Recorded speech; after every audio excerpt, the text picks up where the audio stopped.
Mark సువార్త 9వ అధ్యాయము 38వ వచనం నుండి 40వ వచనం వరకు.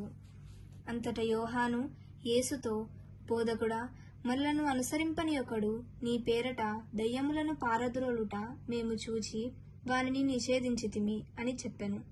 అందుకు యేసు, మీరు అతనిని నిషేధింపవలదు.